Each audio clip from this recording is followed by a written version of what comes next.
Salut à tous. Donc aujourd'hui ça y est, on est rentré de vacances et on tente une nouveauté, on essaye de dédoubler le thym pour le futur projet. Donc on va aller voir Mimi, c'est Mimi qui gère tout ça et on va lui demander comment il fait. Mimi, explique-nous ce que tu fais. Il y avait un gros pied de thym qu'on n'a pas eu le temps de s'occuper cet été. Alors on a ramassé quand même, hein. On a fait le thym séché et en fait comme je vous ai montré les pots là-bas, il essaye de récupérer des pots et de le dédoubler. Donc montre-nous. Disons que voilà, il y a beaucoup de bois mort dessous. Enfin, il n'est pas mort le bois. Si on regarde, je ne sais pas si on arrive à voir sur la caméra, on voit des tout petits départs là-dessus. Voilà. Ouais. Et en fait, il aurait fallu qu'on le rabatte beaucoup plus bas quand on a fait la cueillette. Chose qui n'a pas été faite et qui fait qu'aujourd'hui, c'est quand même en grande difficulté. Ok. Donc on va essayer, on va voir, on tiendra au courant si ça fonctionne. Ça peut fonctionner. Je me rappelle qu'à une époque, on allait dans la campagne, un peu dans la colline en Provence, et on récupérait les pieds de thym, comme ça on les dédoublait, on essayait de les faire jolis. Alors voilà, bon, en même temps je fais la cueillette, bien sûr. Qui est ici pour le séchage. Pour le séchage. Ok. On effeuillera après. Du coup, rien ne se perd. Oui. Ouais, rien ne se perd. Pour le moment, rien ne se perd. Moi, j'ai bon espoir quand même, mais c'est vrai qu'il y a beaucoup de bois mort dedans. Voilà, toujours pareil, quand les plants deviennent trop gros, ils s'étouffent, ils s'auto-étouffent. Effectivement, c'est un très gros plan. Je rabote les racines, pour donner un maximum de chance. Donc tout est rabattu. Et du coup, si on oublie de faire ça, c'est grave? Non, mais à un moment, il fait beaucoup de bois et puis... Non, mais sur les racines. Si on oublie de tailler les racines comme tu fais. Disons que là, on donne un maximum de chance pour que ça reparte.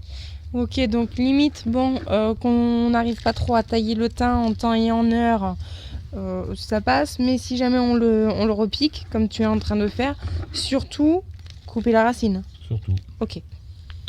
Surtout, couper tout, renvoyer le peu, parce que là, vous avez senti, hein, d'un coup, la chaleur, elle est partie. Mais la végétation, elle vit quand même. Et donc sa vie, c'est s'arrêter de vivre, de fournir. Donc la sève commence à redescendre. Donc c'est pour ça qu'on peut commencer à enlever les plantes et les mettre en racines nues.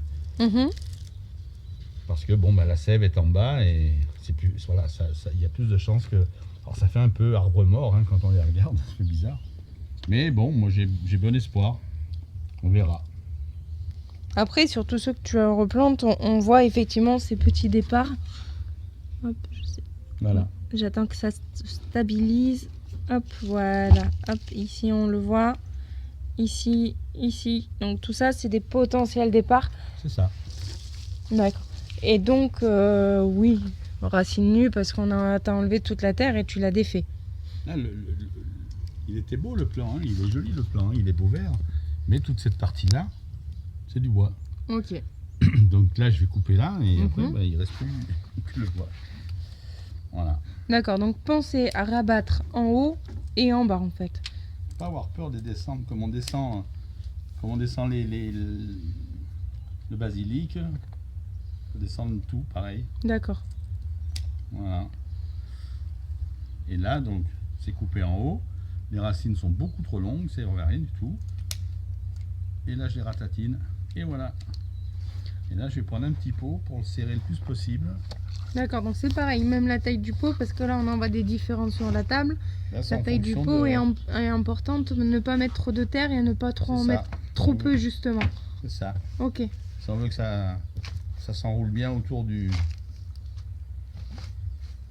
ce qui reste de racines, plus on va lui mettre de terre, plus les racines vont partir, plus elles vont serrer, et ça va pousser vers le haut. Ok. Je ne sais pas si schématiquement ça passe bien à l'écran, mais tac, tac. Puf, puf. Puf, puf.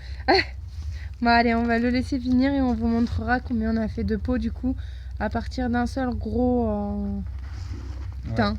D'un seul gros thym. Allez. Après, on va voir ce que ça va donner. Oui, après ça sera une future vidéo. On laissera prendre. On vous dira ça. À tout à l'heure.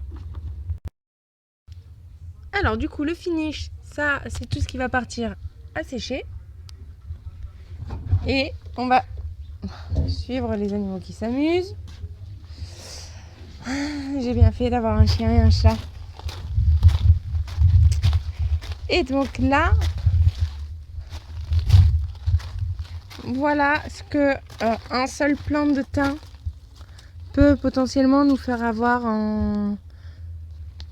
au printemps prochain. Au printemps prochain, donc sur du thym, il y en a. J'ai pas compté combien il y en a, mais il y en a pas mal. Tout en sachant que ce pot-là et ce pot-là sont des tentatives de bouture. Carrément, il n'y a pas du tout de racines. Voilà. On vous dira tout ça de toute façon sur l'avancée de nos plantes de thym. N'hésitez pas à liker, commenter, partager. À bientôt!